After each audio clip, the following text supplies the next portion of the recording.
राज्यातील पोलिसांना हक्काचे घर मिळावे यासाठी मुख्यमंत्री देवेंद्र फडणवीस यांनी मोठी घोषणा केली आहे। महाराष्ट्र पोलिसांच्या घरांच्या प्रश्नावर गंभीर असल्याचे स्पष्ट करत त्यांनी 5449 पोलिसांना घर बांधण्यासाठी तब्बल 1768 कोटी रुपयांची निधी मंजूर करण्यात आली आहे। मुख्यमंत्री फडणवीस यांनी या संदर्भात एक्स सोशल मीडियावर पोस्ट करत ही माहिती जाहीर केली। पोलिसांच्या कल्याणासाठी सरकार कटिबद्ध असल्याचा पुनरुच्चार त्यांनी केला। पोलिसांना हक्काचे घर मिळावे ही सरकारची भूमिका मुख्यमंत्री फडणवीस यांनी आपल्या पोस्टमध्ये म्हटले की जनतेच्या सुरक्षेसाठी दिवसरात्र कार्यरत असलेल्या पोलिसांना स्वतःचे घर मिळाले पाहिजे, यासाठी मी सुरुवातीपासूनच आग्रही राहिलो आहे।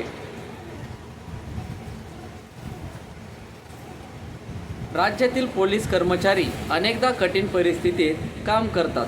कर्तव्य बजावताना त्यांना कुटुंबापासून दूर जावे लागते।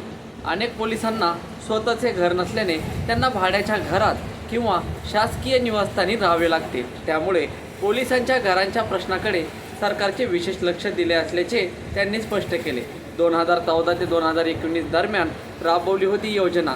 फडणवीस यांनी सांगितले की त्यांच्या आधीच्या कार्यकाळात म्हणजेच 2014 ते 2019 काळात मोठ्या प्रमाणावर पोलिसांसाठी व्याज सवलत अनुदान योजना राबवण्यात आली होती।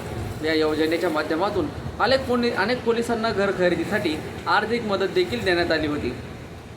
मात्र महाविकास आघाडी सरकारच्या काळात ही योजना बंद करण्यात आली होती। त्यानंतर पुन्हा सत्तेत आल्यानंतर सरकारने ही योजना नव्याने सुरू केली, असेही यावेळी त्यांनी नमूद केले आहे।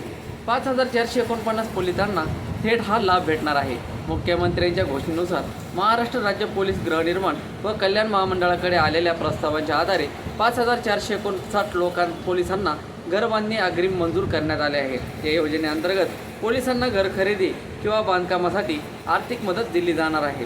मंजूर करण्यात आलेली 1768.8 कोटी रुपयांची रक्कम पोलिसांच्या गृहनिर्माणासाठी मोठा दिलासा मानली जात आहे।